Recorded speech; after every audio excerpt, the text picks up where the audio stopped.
Welcome dear rockers, कैसे हो आप सभी। तो आज हम लेकर आ गए हैं 2003 में रिलीज हुई एक feel good body swap movie जिसका नाम है फ्रीकी फ्राइडे। बस दोस्तों, आज मैं इतना कहना चाहता हूँ कि माँ और बेटी हैं और बेटी चली जाती है माँ के अंदर, माँ चली जाती है बेटी के अंदर। अब देखिए, माँ को पापा के साथ भी सोना है लेकिन माँ के अंदर बेटी है लेकिन बेटी के भी अपने कुछ सीक्रेट्स हैं और अब माँ बेटी की बॉडी में है, वो कैसे जाएगा। बहुत ही इंटरेस्टिंग मूवी है दोस्तों, विद गुड फील। तो कहानी की शुरुआत में अन्ना नाम की लड़की को दिखाते हैं जो आलस का जीता जागता रूप है। उसकी माँ जिसका नाम टैस है उसे कई बार जगाती है लेकिन उठने का नाम ही नहीं लेती। टैस बेचारी घर का काम निपटाकर फिर जगाती है पर नहीं, अभी भी उठने का नाम नहीं लेती। और तब आता है उसका छोटा नटखट भाई जिसका नाम है हैरी। वो तो अन्ना के कान में बजा बजा कर उसे जगा देता है। वो भी गुस्से में उठकर तैयार हो जाती है। फिर टैस दोनों को स्कूल ड्रॉप करने जाती है। अन्ना तो हाई स्कूल में पढ़ती है, वो और हैरी अलग अलग स्कूल में पढ़ते हैं। वो कहती है मम्मा मुझे कान में यहाँ एक स्टड लगाना है। तो टैस गुस्सा होकर कहती नहीं,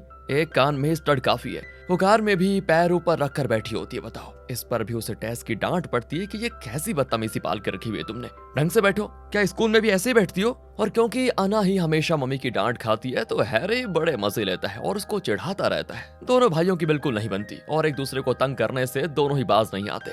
इन दोनों को मैनेज करके इन्हें स्कूल ड्रॉप करने तक तो टैस की हवा निकल जाती है। इसी बीच वो नैन्सी नाम की एक लड़की से मिलती है और उसकी माँ का हालचाल पूछती है। उसके जाने के बाद टैस अन्ना से पूछती है कि नैन्सी और तुम्हारे बीच प्रॉब्लम क्या है, दोनों हमेशा लड़ती क्यों रहती हो। अब अन्ना गुस्सा होकर कहती है कि देखिए मम्मी, प्रॉब्लम तो कुछ नहीं है लेकिन मुझे बचपन से वो बिल्कुल अच्छी नहीं लगती। अगर आपको हाँ अच्छी लगती है तो कर लो आप दोस्ती, मुझ पर क्यों दोस्ती थोप रही हो। कहकर वो स्कूल चली जाती है। हाँ दोस्तों, स्कूल में अन्ना के दो फ्रेंड्स हैं। जेक नाम का उसका एक क्रश भी है लेकिन अन्ना की कभी उससे बात करने की हिम्मत नहीं हुई। बस दूर से उसको देखकर अपना जी भर लेती है। और अन्ना के टीचर को न जाने उससे क्या दुश्मनी है दोस्तों। वो ठीक भी लिखती है ना तो उसे गलत कहकर उसे फेल कर देते हैं। फिर क्लास के बाद वो जाकर पूछती है कि सर मैंने ठीक लिखा है, फिर मुझे कम मार्क्स क्यों दिया आपने। वो कहते हैं कि तुम्हारे आंसर्स मुझे सेटिस्फैक्टरी नहीं लगे। अब अन्ना तो बड़बड़ाती है कि ना इनके सर के ऊपर कुछ है और ना सर के अंदर। पर टीचर को सुनाई पड़ जाता है दोस्तों और वो पनिशमेंट के तौर पर उसे डिटेंशन रूम के अंदर खड़ा कर देते हैं। इसी बीच टैस हैरी को उसके स्कूल में ड्रॉप करके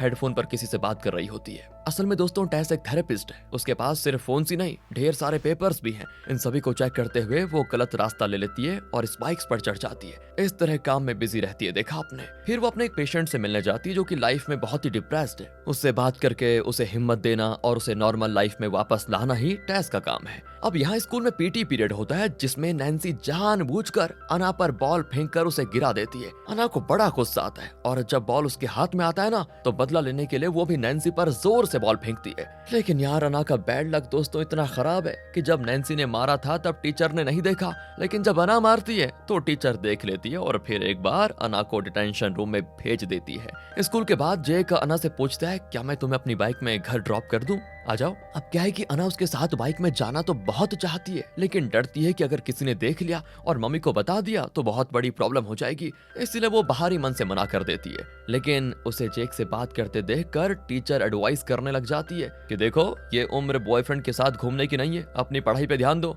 अन्ना तो दोस्तों उसको मना कर ही रही थी, मतलब जेक को मना कर रही थी, लेकिन तब भी उसको टीचर का ये लेक्चर सुनना पड़ता है। बेचारी किस्मत की मारी अपनी लाइफ से तंग आ जाती है क्योंकि वो गलती ना भी करे तब भी सब उसको गलत ही समझते हैं। अब काम के बाद टैस सुपरमार्केट जाती है लेकिन वहाँ भी फोन पर अपने किसी क्लाइंट को वो एडवाइस देकर मोटिवेट कर रही होती है। पर बिलिंग काउंटर वाली औरत को लगता है कि वो उसी को मोटिवेट कर रही है और इमोशनल होकर वो टैस को थैंक यू भी कर देती है। वह यहाँ अन्ना जब घर आती है दोस्तों तो हैरी उसके गिटार को डंडे से पीट रहा होता है। अन्ना फिर उसको भगाकर गिटार लेकर नीचे आ जाती है। अन्ना के घर में गराज में ही दोस्तों वो अपने म्यूजिक बैंड के साथ प्रैक्टिस करती है। इनका लक्ष्य है एक बेहतरीन म्यूजिक बैंड बनाना। अब क्योंकि हैरी ने अन्ना के गिटार को डैमेज करने की कोशिश की तो गुस्से में अन्ना ने उसके सर को किसी कपड़े से लपेटकर टेप लगा दिया था और बेचारा उसको निकाल नहीं पाता। तब टैस आ जाती है तो वो कंप्लेन करता है कि मम्मी मम्मी अन्ना ने देखो क्या कर दिया। टैस उसे निकालने की बहुत कोशिश करती है लेकिन आखिर में उसे कट करके ही निकालना पड़ता है। इतना कस के टेप लगा रखा था बताओ अन्ना ने। इतने में इनके दादाजी आ जाते हैं लेकिन इनके म्यूजिक प्रैक्टिस की आवाज में उन्हें कुछ सुनाई नहीं देता। फिर आता है रेयान जिनके साथ टैस की एंगेजमेंट हो चुकी है और 2-3 दिनों में इनकी शादी भी है। रुकिए दोस्तों, असल में क्या है कि 3 साल पहले टैस का पति यानी अन्ना के पिता गुजर गए थे। इसीलिए वो कोई दूसरा देख रही है। अब ये लोग आपस में बात करने की कोशिश करते हैं, लेकिन अना का म्यूजिक बैंड जो म्यूजिक बजा रहा था उनमें इनको कुछ सुनाई देता ही नहीं। गुस्से में टेस गराज का पावर ऑफ कर देती है और तब अना की फ्रेंड को एक म्यूजिक ऑडिशन का कॉल आता है। वो अना को बताती है कि सुन, कल शाम 7 बजे एक ऑडिशन है जिसमें हमारा बैंड भी हिस्सा लेगा। अगर हम उसमें सिलेक्ट हो गए ना तो काफी फेमस हो जाएंगे। लेकिन प्रॉब्लम यह है दोस्तों, परसों टेस की शादी है और कल उसके लिए एक रिहर्सल डिनर भी है जिसमें अना को भाग लेना होगा क्योंकि वो बच्ची है इनकी। लेकिन ये ऑडिशन का मौका भी वो खोना नहीं चाहती, तो वो अपने फ्रेंड से कहती कि देखो मैं मम्मी से बात कर लूंगी और जरूर ऑडिशन के लिए पहुंच जाऊंगी। अब वो अपने कमरे में आती है तो वहाँ हैरी अपने फ्रेंड्स के साथ मिलकर मस्ती कर रहा होता है। अना फिर उसको भगाकर दरवाजा बंद करने जाती है तो पता चलता है कि दरवाजा तो है ही नहीं। वो टेस से पूछती है कि मेरा दरवाजा क्यों निकाल दिया। तब टेस कहती है कि सुनो, मेरी तुम्हारी प्रिंसिपल से बात हुई थी आज और पता चला कि आज तुम 2 बार डिटेंशन रूम में थी। अना कहती है कि सब मम्मी उस नैन्सी की वजह से हुआ है। उसने मुझ पर बॉल फेंका तो मैंने भी उस पर फेंका, पर मेरी तो किस्मत ही खराब है। जब मैंने बॉल फेंका तो टीचर ने मुझे देख लिया, बस फिर उसी के लिए मुझे डिटेंशन रूम में भेज दिया। और दूसरी बार तो मेरे क्लास टीचर ने जानबूझकर मेरे मार्क्स काट दिए और मैंने सवाल किया तो फिर मुझे डिटेंशन रूम में भेज दिया। ऊपर से मैं जेक के साथ कैजुअली बातें कर रही थी, लेकिन फिर टपक पड़ा वो टकला टीचर और मुझे लेक्चर देने लग गया। जेक वो कौन है बेटा? अना कहती है वो मम्मा बहुत अच्छा लड़का है, हमारी पहली मुलाकात डिटेंशन रूम में हुई थी। वाह क्या जोड़ी है, दोनों डिटेंशन रूम में मिले थे, मतलब तुम्हारी तरह वो भी एक नंबर का निकम्मा होगा। इस तरह इनकी यहाँ पर बातें चलती है तो उसी रात वो एक चाइनीज रेस्टोरेंट में डिनर के लिए जाते हैं। रेयान कहता है कि अना तुम्हारे कमरे का दरवाजा किचन के पास ही रखा हुआ है। अब इस पर अना जरा चिढ़कर कहती कि ठीक है कोई बात नहीं। असल में दोस्तों अना ने अभी तक रेयान को अपने पिता की जगह नहीं दी और वो रेयान से नफरत करती है, इसीलिए थोड़ा चिढ़ के बातें करती है। तब दादाजी रेयान से कहते हैं कि बच्ची है ठीक हो जाएगी, फिर वो खाना लेने के लिए चले जाते हैं। अब टेस अना को डांटती है कि ये कोई तरीका है रियान से बात करने का। अना झट से कह देती कि सॉरी मम्मी, मैं आइंदा रियान से अच्छे से बात करूंगी और आप जो कहोगी वही करूंगी, ठीक से पढ़ूंगी, अच्छे नंबर लाऊंगी। अच्छा, ये अचानक से लोमड़ी ने अपना रंग कैसे बदल लिया? अना कहती है कि बात यह है माँ, कल जो आपकी वेडिंग का डिनर रिहर्सल है उसमें मैं नहीं आ पाऊंगी क्योंकि हमारे बैंड का एक ऑडिशन है। टेस तो गुस्से में उसको डांटती है कि मेरे डिनर रिहर्सल में मेरी बेटी नहीं होगी तो कैसे चलेगा। लेकिन अना बहस करती है कि अगर मेरा बैंड ऑडिशन में सिलेक्ट हो गया तो हमारा फ्यूचर बढ़िया रहेगा माँ, मुझे जाना ही होगा। इस बात पर दोस्तों माँ बेटी की बहस शुरू। तब उस रेस्टोरेंट की ओनर इनको देख रही होती है तो ओनर की बेटी कहती है कि प्लीज मम्मी आप वो बात मत सोचना, बहुत प्रॉब्लम हो जाएगी। अब दोस्तों वो ऐसा क्यों कह रही है ये फिलहाल तो पता नहीं। यहाँ अना अपने पॉइंट पे अड़ी रहती है कि लाइफ में एक बार तो मुझे अपनी मर्जी का कुछ करने दो मम्मा, बात बात पे आपकी पाबंदी नहीं सहूंगी मैं। अगर हम सिलेक्ट हो गए तो हम सब पढ़ाई छोड़कर अपने म्यूजिक पर कॉन्सेंट्रेट करेंगे। पढ़ाई छोड़ दोगी क्या? इसीलिए इतनी मेहनत करके तो मैं स्कूल भेज रही हूँ मैं कि पढ़ाई छोड़ दो तुम। स्कूल की पढ़ाई उतनी मुश्किल भी नहीं होती, क्या मैं जानती नहीं? मैं खुद भी तुम्हारी उम्र से गुजर चुकी हूँ, ठीक है? ओह मम्मा, तो स्कूल की पढ़ाई मुश्किल नहीं होती। मैं चैलेंज करती हूँ कि आप एक दिन, बस एक दिन मेरी जगह पे स्कूल स्टूडेंट बनकर रहिए, तब आपको पता चलेगा कि कितना दर्दनाक एक्सपीरियंस होता है। आप तो मजे से थेरेपिस्ट का काम कर रही है जिसमें अपने पेशेंट को 2-4 एडवाइस देकर उसे मोटिवेट कर देती है और फिर उनके पैसे भी आपको मिलते हैं। बताओ, अब तो आपकी दूसरी शादी भी होने वाली है, आपकी लाइफ में तो मजे मजे हैं। तो टेस भी कहती है बेटा पागल हो गई हो क्या? तुम मेरी लाइफ जियोगे तो पता चल जाएगा मैं कितनी मुश्किलों से गुजर रही हूँ। तब दोस्तों रेस्टोरेंट की ओनर 2 कुकीज ला कर देती है और कहती है ये फॉर्च्यून कुकीज है, इन्हें खाएंगे तो आपकी प्रॉब्लम सॉल्व हो जाएंगी। ये दोनों मना करती है लेकिन वो जिद करती है तो ये कुकीज रख लेती है। अब उनके जाने के बाद भी दोस्तों इनकी बहस खत्म होने का नाम ही नहीं लेती। अना गुस्से में कमरे में जाकर दरवाजा लॉक कर लेती है। टेस दरवाजा पीटती है कि प्लीज बाहर आ जाओ, लेकिन अना दरवाजा नहीं खोलती। कुछ ही देर में दोनों थक सी जाती हैं दोस्तों और कुकीज खाने का फैसला करती हैं और पैकेट खोलती हैं तो अंदर एक चिट होता है। दोनों में एक ही वाक्य लिखा होता है कि जल्द ही एक सफर शुरू होने वाला है और उसका फल दूसरे की आंखों में नजर आता है। आपको जो नजर आता है वही आप देखते हैं और तब निस्वार्थ प्रेम आपके अंदर बदलाव लाएगा। यह पढ़कर दोनों की समझ में नहीं आता कि इसका मतलब क्या है और तब दोस्तों वो जगह बुरी तरह हिलने लगती है। अना घबराकर दरवाजा खोलती है तो टेस पूछती है बेटा तुम ठीक तो हो ना? वो कहती है हाँ मैं ठीक हूँ माँ। दोनों बाहर आती हैं तो सब कुछ बढ़िया नॉर्मल होता है। यहाँ कोई अर्थक्वेक नहीं आया था जैसा इनको फील हुआ था मतलब। और तब ओनर को देखिए स्माइल करके जाती है वो। एंड यहाँ पर हमें पता चलता है कि जरूर इस ओनर ने कोई जादू टोना किया होगा जिससे सिर्फ इन दोनों को ऐसा लगा जैसे अर्थक्वेक आ गया हो। सब डिनर खत्म करके घर आ जाते हैं और दोनों अपने बेड पर लेटी होती हैं। ठीक 12 बजे होता है इनका बॉडी स्वैप। अगली सुबह टेस उठती है तो खुद को अना के कमरे में पाकर चौंक जाती है, मैं यहाँ पर कैसे आई? हाथ पैर ड्रेस सब बदले बदले लगते हैं। वो कंफ्यूजन में आईना देखती है, ओ माय गॉड। तो पता चलता है कि वो अना की बॉडी में है। और तब हैरी आकर कहता है कि अरे अना, मम्मी तो बहुत देर से बिना हिले डुले बेड पे पड़ी हुई है, लगता है मर गई। क्या मैं मर गई? ये सोचकर वो जल्दी से अपने कमरे में आती है तो वहाँ उसकी बॉडी में अना एकदम लाश की तरह पड़ी होती है, मतलब इतनी गहरी नींद में होती है क्या बताएं। तब टेस कहती है बेटा उसे कुछ नहीं हुआ। हैरी कहता है बेटा? तो तुम मुझे बेटा क्यों बोल रही हो अना? टेस झट से संभल जाती है कि ये मैंने क्या बोल दिया, और वो कहती है अचानक तुम पर दीदी का प्यार आ गया इसीलिए यार। तुम जाकर तैयार हो जाओ, मैं माँ को जगा कर आती हूँ। हैरी के जाने के बाद वो अना को जगाती है तो वो उठकर चौंक जाती है कि तुम कौन हो जो मेरी तरह दिख रही हो? टेस कहती है सुनो अना, हम दोनों का बॉडी स्वैप हो चुका है, मैं तुम्हारी बॉडी में और तुम मेरी बॉडी में हो।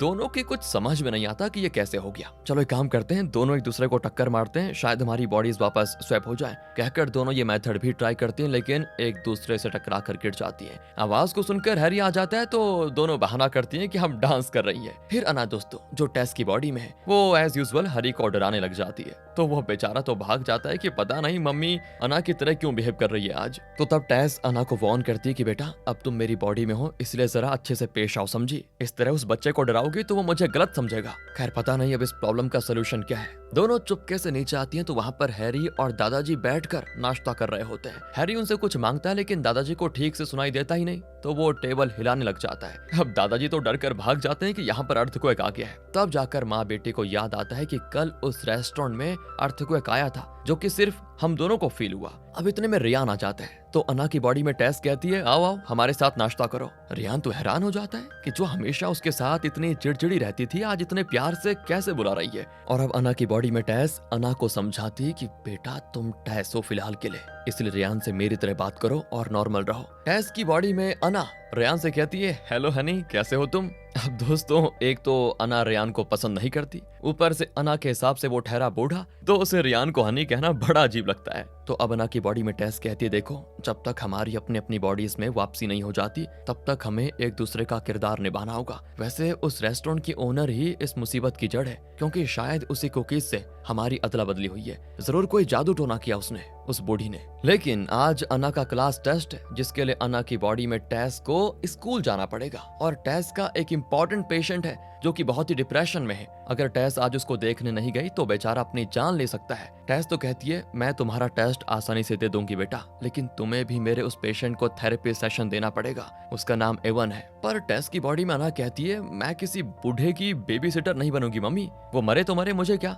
अना की बॉडी में टेस कहती है देखो बेटा कोई मुश्किल काम नहीं होता, बस पेशेंट की बात सुनो और बात बात पर ये पूछो कि आपको कैसा फील हो रहा है, और फिर जरा उनकी बातों को नोट डाउन करने की एक्टिंग करो, और कुछ करने की जरूरत ही नहीं है। तो इस तरह माँ का काम बेटी और बेटी का काम माँ करने के लिए निकल जाती है। तब टेस देखती है कि अना ने अपना बेली बटन में एक स्टड लगा के रखा हुआ है। वो डांटती है उसको कि मैंने तुम्हें कितनी बार मना किया था इस तरह जगह जगह छेद करके स्टड मत लगाया करो। तो टेस की बॉडी में अना कहती है एक ही तो लगाया है मम्मी, वैसे आप ऐसा जूड़ा बनाकर स्कूल जाएंगी तो सब चिढ़ाएंगी। अना की बॉडी में टेस कहती है कोई नहीं चिढ़ाएगा समझी, जूड़े में ही तुम खूबसूरत लगती हो। और जब वहाँ पर हैरी आता है तो बड़ी कॉमेडी होती है, क्योंकि टेस की बॉडी में अना उसे मार कर जाती है और अना की बॉडी में टेस उसके सर पर प्यार से हाथ फेर कर जाती है। बेचारा कंफ्यूज हो जाता है कि अचानक दीदी अच्छी और माँ बुरी कैसे हो गई। फिर वो कार में जा रहे होते हैं, रेयान ड्राइव कर रहा होता है, और जिस तरह हमेशा अना पैर को डैशबोर्ड पर रखती है उसी तरह अब टेस की बॉडी में अना अपना पैर डैशबोर्ड पर रख देती है और आराम से बैठती है। पीछे अना की बॉडी में टेस बैठी होती है और डांटती है ये क्या कर रही हो।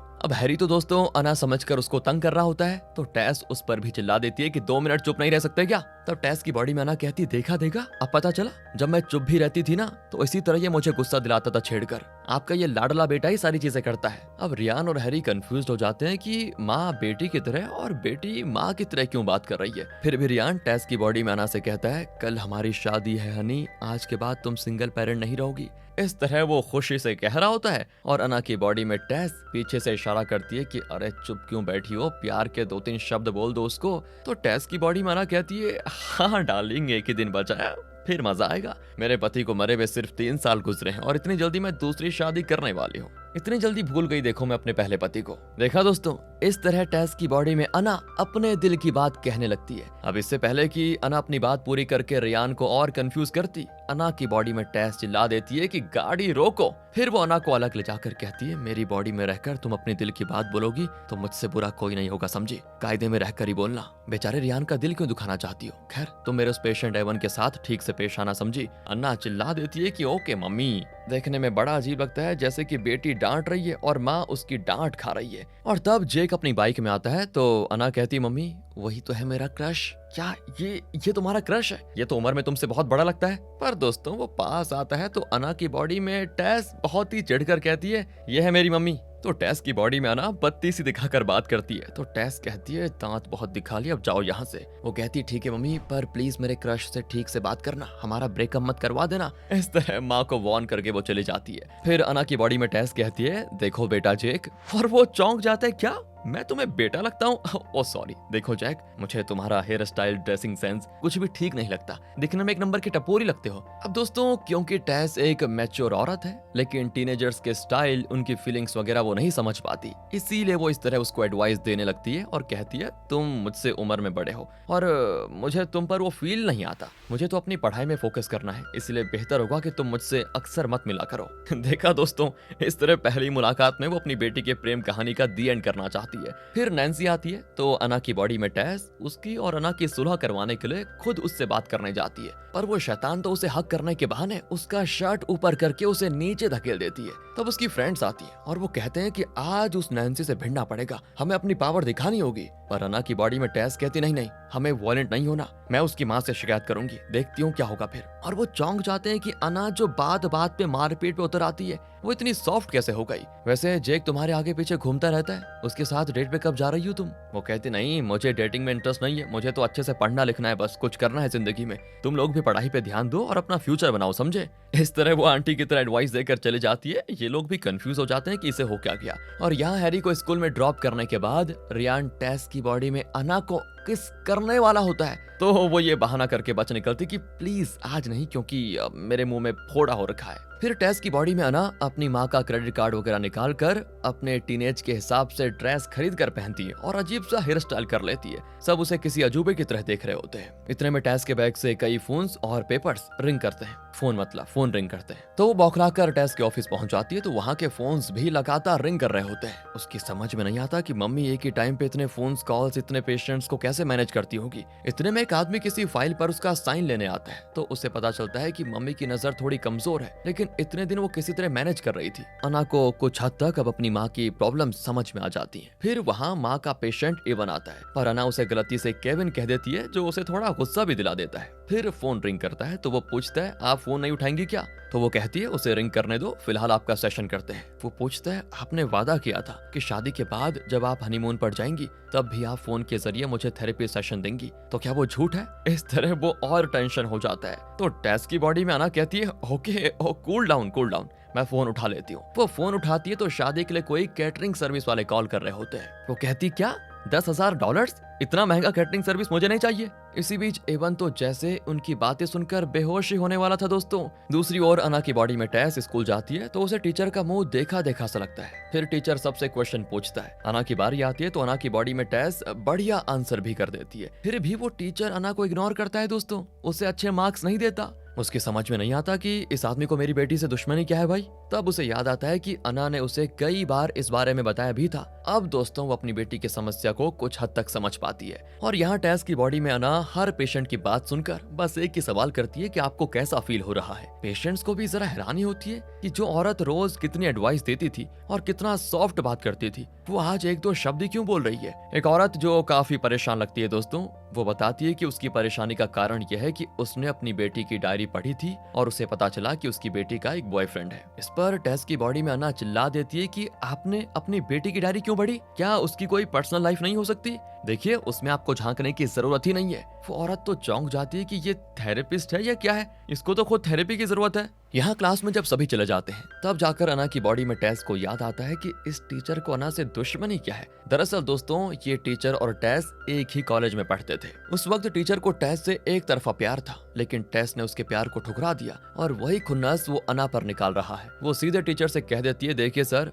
मैं जानती हूँ कि आप मेरी माँ से एक तरफा प्यार करते थे और माँ ने आपको ठुकरा दिया। उसी का गुस्सा आप मुझ पर निकाल रहे हैं ना जानबूझकर, और मुझे फेल भी करना चाहते हैं। अगर आपका रवैया नहीं बदला तो मैं प्रिंसिपल से कंप्लेंट करूंगी और आपकी नौकरी चली जाएगी। फिर ये सब बातें सुनकर टीचर की हालत खराब। बाहर अना के फ्रेंड्स ये देखकर चौंक जाते हैं दोस्तों। अब अना की बॉडी में टेस उनके ड्रेस वगैरह ठीक करने लगती है कि ये सब दिखाने की क्या जरूरत है। वो पूछते हैं कि तुमने अपनी माँ से बात की क्या, आज हमें ऑडिशन के लिए जाना है। पर वो कहती है, माँ ने मना कर दिया यार, तुम लोग ऑडिशन के लिए चले जाओ। वो तो चौंक जाते हैं कि तुमने तो कहा था कि तुम्हारी माँ ने जब रियान से एंगेजमेंट की है तब से उन्हें तुम्हारी जरा भी फिक्र नहीं है, तुम उनके लिए इंपॉर्टेंट नहीं हो, इसलिए वो तुम्हें उस रिहर्सल डिनर में आने को नहीं कहेंगी और तुम ऑडिशन के लिए आ जाओगे। तुमने कहा था, क्या तुम्हारा वादा झूठा था? तब जाकर टेस समझ पाती है कि उसकी बेटी की उसके बारे में क्या राय है। वो कहती है, देखो देखो ऐसा कुछ नहीं है, मेरी माँ मुझसे बहुत प्यार करती है। उन्होंने खुद मुझे गिटार क्लास में ज्वाइन करवाया था और तो और उन्होंने हमारे बैंड को अपने गैराज में प्रैक्टिस करने की परमिशन भी खुद दी थी। तुम्हारे पेरेंट्स अलाउ करेंगे क्या? क्योंकि मैं ऑडिशन में नहीं आऊंगी तो तुम लोग चले जाओ। एंड ये सुनने के बाद वो भी गुस्सा होकर चले जाते हैं। तब अना की बॉडी में टेस को पिकअप करने टेस की बॉडी में अना आती है और बहुत ही रैश ड्राइव करती है। टेस डांटती है कि मैंने तुम्हें टैक्सी में आने को कहा था ना, इस तरह ड्राइव करके किसी पर गाड़ी ठोक देती तो। और तब वो देखती है कि अना ने उसकी बॉडी का क्या हाल बना के रखा हुआ है, उसने टेस का हुलिया ही बदल डाला था। इस बात पर भी दोनों की बहस होती है। फिर अना की बॉडी में टेस गाड़ी में चढ़ जाती है और कहती है कि गाड़ी मैं चलाऊंगी। टेस की बॉडी में अना कहती है कि देखिए, अगर आप गाड़ी चलाएंगी तो अंडर एज होने की वजह से पुलिस पकड़ लेगी। कहकर वही ड्राइव करती है और काफी रश ड्राइविंग करती है। और तो और दोस्तों वो ढेर सारा जंक फूड खाती है। अना की बॉडी में टेस फिर भड़क जाती है कि जंक फूड खाकर मेरा पेट खराब मत करो, मुझे दो, मैं खाकर तुम्हारा पेट खराब करती हूँ। ये कहकर वो उसका फ्रेंच फ्राइज छीन कर खुद खा लेती है और कहती है, वाह, जंक फूड खाने का मजा ही कुछ और है। फिर वो उस रेस्टोरेंट की ओनर से मिलने जाती है, लेकिन इनको देखते ही वो बूढ़ी भागने लगती है दोस्तों। उसकी बेटी उसको रोक लेती है और डांटती है कि मैंने मना किया था ना माँ कि ऐसा मत करो, फिर भी आप अपने जादू टोने से बाज नहीं आई। असल में दोस्तों ये बूढ़ी बहुत से लोगों की इस तरह अदला बदली करवा चुकी है। अना और टेस अक्सर इस रेस्टोरेंट में आती थी और हर बार इन्हें आपस में लड़ते बहस करते देखकर उसने फैसला किया था कि इनकी बॉडी जरा बदल देती हूँ,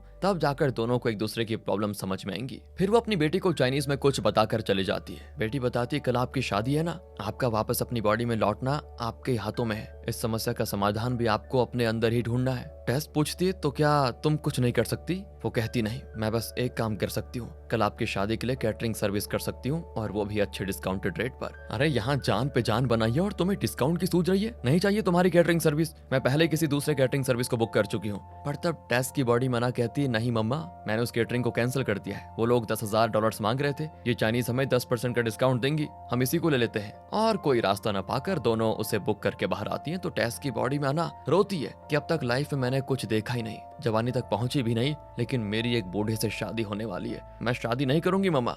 इतने में हैरी के स्कूल से पेरेंट्स टीचर मीटिंग के लिए एक कॉल आता है। अना की बॉडी में टेस कहती है कि बेटा तुम हैरी के स्कूल जाओ और मीटिंग में ठीक से बात करना, कुछ अनाप शनाप मत बोल देना, और मैं तुम्हारा टेस्ट देने स्कूल जाती हूँ। टेस की बॉडी में अना हैरी के स्कूल चली जाती है और वो उसे प्यार से मम्मी पुकारता है, लेकिन वो तो उसको डांट पटकार कर अंदर चली जाती है। टीचर कहती है कि आपका बेटा बहुत ही होशियार बच्चा है, कभी कोई शैतानी नहीं करता। हाँ, टेस की बॉडी में अना सोच लेती है कि हैरी और शैतानी नहीं करता, अगर घर पर आकर देखेगा ना टीचर, फिर पता चलेगा आपको कितना पहुंचा हुआ शैतान है ये बंदर कहीं का। देखिए वैसे स्कूल के कुछ बच्चे उसे बुली करते हैं, इसी वजह से वो परेशान रहता है बेचारा। तो टेस की बॉडी में अना कहती है, अच्छी बात है, इस उम्र में बुलिंग वगैरह को फेस करेगा तभी तो आगे जाकर स्ट्रांग बनेगा। इस तरह मैनेज करके वो बच निकलने की कोशिश करती है, लेकिन टीचर उसको रोक कर कहती है, आपका बेटा गणित में जरा कमजोर है, लेकिन हाँ इंग्लिश उसकी बहुत ही अच्छी है, उसने कैसे भी लिखा है, ये कहकर वो ऐसे दिखाती है। उसमें हैरी ने अपनी दीदी यानी अना के बारे में बहुत अच्छी अच्छी बातें लिखी होती है कि माई सिस्टर इज बेस्ट, जिसे पढ़कर टेस की बॉडी में अना बहुत इमोशनल हो जाती है कि बाहर से तो वो हमेशा मेरे साथ लड़ता है, लेकिन अंदर ही अंदर उसे मुझसे बहुत प्यार भी है। वो बाहर जाकर हैरी से पूछती है, क्या तुम्हें दीदी इतनी पसंद है बेटा? वो कहता है, हाँ दीदी मेरी जान है मम्मा, मुझे उसके साथ खेलने में बड़ा मजा आता है, तंग करने में मजा आता है, इसीलिए बस उसको तंग करता रहता हूँ, पर प्यार में बहुत करता हूँ उसको, बस इसीलिए ताकि वो मेरे साथ वक्त बिताए। पर मम्मी आप दीदी को ऐसा मत बताना वरना वो मुझे डांटेगी। टेस की बॉडी में आना भी समझ जाती है कि ये एकदम बच्चा है, मुझे इसको समझना चाहिए, ना कि इससे लड़ना चाहिए। वो कहती है अगर तुम्हें कोई बुली करेगा तो मुझे बता देना, मैं लूंगी उनकी खबर। दोनों मस्ती करते करते वहां से निकल जाते हैं। यहाँ स्कूल में अना की बॉडी में टेस नैन्सी से बात करती है कि वैसे हमारे बीच ऐसी क्या दुश्मनी है बताओ। 6th स्टैंडर्ड तक तो हम दोनों बहुत ही अच्छी दोस्त थी, फिर छोटे मोटे झगड़े हुए, लेकिन तुम्हारी और मेरी माएँ तो अभी भी अच्छी दोस्त हैं, क्यों ना हम भी उन्हीं की तरह अच्छे फ्रेंड्स बनकर रहें। इस तरह उसको समझाती है और नैन्सी भी उसकी बात मान जाती है। फिर एग्जाम होता है तो दोनों एक दूसरे के बगल में बैठकर एग्जाम लिखती है। तब नैन्सी अना को अपना पेपर दिखाती है जिस पर लिखा होता है कि हम फिर से दोस्त बन गए, मुझे इसकी खुशी है। अना की बॉडी में टेस भी ये देखकर खुश होती है, लेकिन तब नैन्सी टीचर से कह देती है ये मुझे देखकर कॉपी कर रही है टीचर।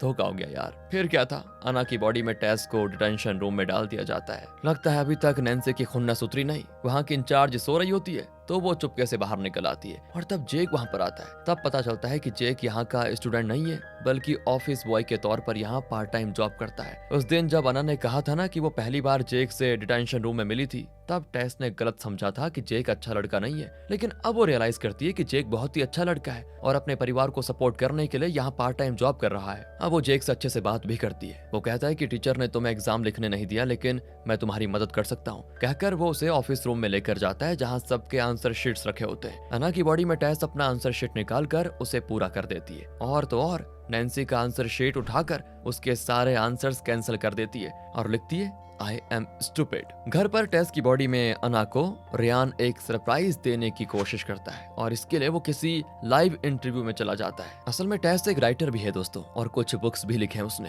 तो अपने नए बुक के बारे में बात करने के लिए उसे वहाँ पर बुलाया होता है। अब अना को तो कुछ पता ही नहीं है कि उसकी माँ ने किस बारे में बुक लिखी हुई है। वो टेंशन में न जाने क्या क्या बोल रही होती है। ये सब कुछ अना की बॉडी में टेस भी देख रही होती है और फैसला करती है कि इससे पहले ये मेरा बना बनाया करियर खराब कर दे, मुझे वहाँ पर पहुँचना ही होगा। वो जेक से लिफ्ट मांगती है तो वो कहता है कि मेरे सेकंड पार्ट टाइम जॉब का टाइम हो चुका है, मैं तुम्हें स्टूडियो में ड्रॉप नहीं कर सकता, और तो और मेरे साथ राइड करोगी तो तुम्हारी माँ भी तो हमको डांटेगी ना। ये कहकर वो इनकार करके चला जाता है। वहाँ टेस की बॉडी में अना सोफे के ऊपर पैर रखकर एकदम टीनेजर वाली वाइब दे रही होती है। ऑडियंस उसकी खूब तारीफ करते हैं क्योंकि उसकी बातें बड़ों को ही नहीं टीनेजर्स को भी काफी अपीलिंग लगती है। ये देखकर तो दादाजी, रियान और हैरी भी बौखला जाते हैं कि मम्मी ऐसे भी वाइब करती है क्या। इंटरव्यू खत्म करके टेस की बॉडी में अना एक रेस्टोरेंट में जाती है जहाँ जेक को देखकर वो पूछती है कि तुम यहाँ पर क्या कर रहे हो। अब उसको टेस समझकर जेक कहता है कि मैं यहाँ पार्ट टाइम काम करता हूँ। फिर दोनों काफी देर बातें करते हैं। उसकी बातों से जेक को ऐसे लगता है जैसे कि वो बहुत समय से टेस को जानता है,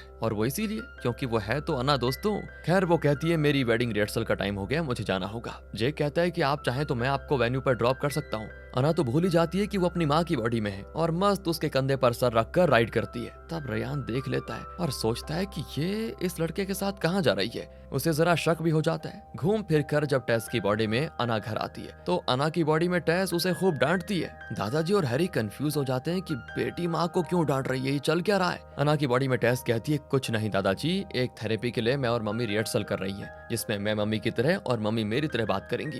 दादाजी कहते हैं ये तो बढ़िया आइडिया है, मैं और हैरी भी ट्राई करेंगे, मेरी तरह हैरी और हैरी की तरह मैं बात करूंगा। दादाजी हैरी की तरह बोलकर उसको चिढ़ाते हैं तो वो दादाजी की तरह अर्थक्वेक कहकर उन्हें चिढ़ाता है। बताओ, ऊपर माँ बेटी को डांटती है कि तुम मेरी बॉडी में जेक के साथ क्यों घूमी। इतने में रियान आ जाता है और टेस की बॉडी में अना से पूछता है कि तुम बाइक में किसके साथ जा रही थी। तब अना की बॉडी में टेस कहती है वो मेरा बॉयफ्रेंड है, मैंने ही माँ को उससे मिलने को कहा था कि आप उससे मिलेंगी तो वो आपको जरूर अच्छा लगेगा, फिर मेरा लाइन भी क्लियर हो जाएगा ना, इसीलिए शायद वही माँ को ड्रॉप करने आया होगा। वैसे माँ को वो लड़का काफी पसंद आ गया है और उन्हें खुशी है कि मैंने अपने लिए कितना बढ़िया लड़का ढूंढा। अपनी माँ की बातें सुनकर टेस की बॉडी में आना बड़ी खुश हो जाती है कि अब माँ को जेक से कोई शिकायत ही नहीं है। जब माँ ने मेरे लिए इतना कुछ किया है तो मैं भी उनकी मदद करूंगी। ये सोचकर वो रियान से कहती है चलो डार्लिंग, मैं रिहर्सल के लिए तैयार हूँ। ये देखकर अना की बॉडी में टेस बड़ी खुश होती है। दोस्तों बढ़िया ड्रामा चल रहा है ना, तो रिहर्सल पार्टी बहुत बढ़िया से चलती है और तब मौके का फायदा उठाकर टेस की बॉडी में अना ड्रिंक करने जाती है। अना की बॉडी में टेस उसे डांटती है क्या कर रही हो, कल तक अगर हम दोनों अपनी बॉडीज में वापस नहीं गई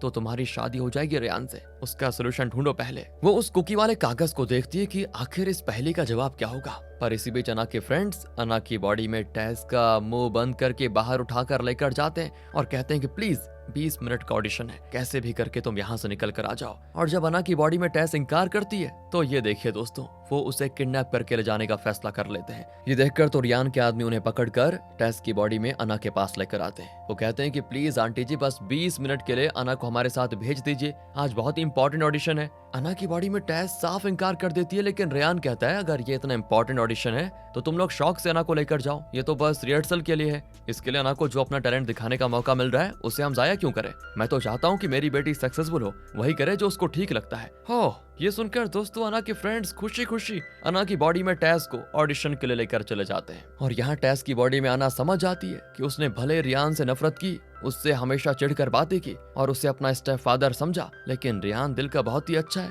और जब से उसने टेस से प्यार किया वो उसके दोनों बच्चों को भी अपना ही बच्चा मानने लगा है। ये जानकर टेस की बॉडी में अना बड़ी खुश होती है। तब रियान कहता है कि देखो, मैं चाहता हूँ कि उसकी खुशी में तुम भी शामिल हो जाओ। मैं भी आना चाहता हूँ, लेकिन शायद मुझे देखकर उसे गुस्सा आ सकता है, इसीलिए तुम जाओ, उसे खूब चीयर करो। 20 मिनट की तो बात है, मैं मैनेज कर लूंगा। अब टेस की बॉडी में दोस्तों अना को पूरा यकीन हो जाता है कि ये मेरे पापा से जरा भी कम नहीं है, तो वो बड़े प्यार से रियान के गाल पर किस करके चली जाती है। ऑडिशन में अना की बॉडी में टेस के हाथ में वो गिटार पकड़ा देते हैं, लेकिन टेस को गिटार बजाना तो आता ही नहीं। वो कहती प्लीज मुझे छोड़ दो, मेरे सर में दर्द हो रहा है, पर वो नहीं छोड़ते। इतने में ऑडिशन शुरू हो जाता है, सब बढ़िया प्ले करते हैं, सिर्फ अना की बॉडी में टेस गिटार से बहुत अजीब और बेसुरी आवाजें निकालती है। और तब टेस की बॉडी में अना झट से स्टेज के पास आकर कहती है कि माँ, मैं आपके गिटार का प्लग निकाल देती हूँ, आप बस बजाने की एक्टिंग करो, बाकी मैं संभाल लूंगी। अब अना की बॉडी में टेस भी स्टेज पर जाती है और एक्टिंग शुरू कर देती है अपनी। और फिर क्या था दोस्तों, इनका परफॉर्मेंस ऑडियंस की वाइब से बटोर लेता है और आखिर इन्हीं की टीम ऑडिशन में जीत जाती है। अना की बॉडी में टेस बड़ी खुश होती है और अना के लिए बहुत प्राउड फील करती है। वो कहती है सॉरी बेटा, मुझे नहीं पता था कि तुम इतना बढ़िया बजाती हो, तुम सच में बहुत टैलेंटेड हो, एकदम रॉक स्टार।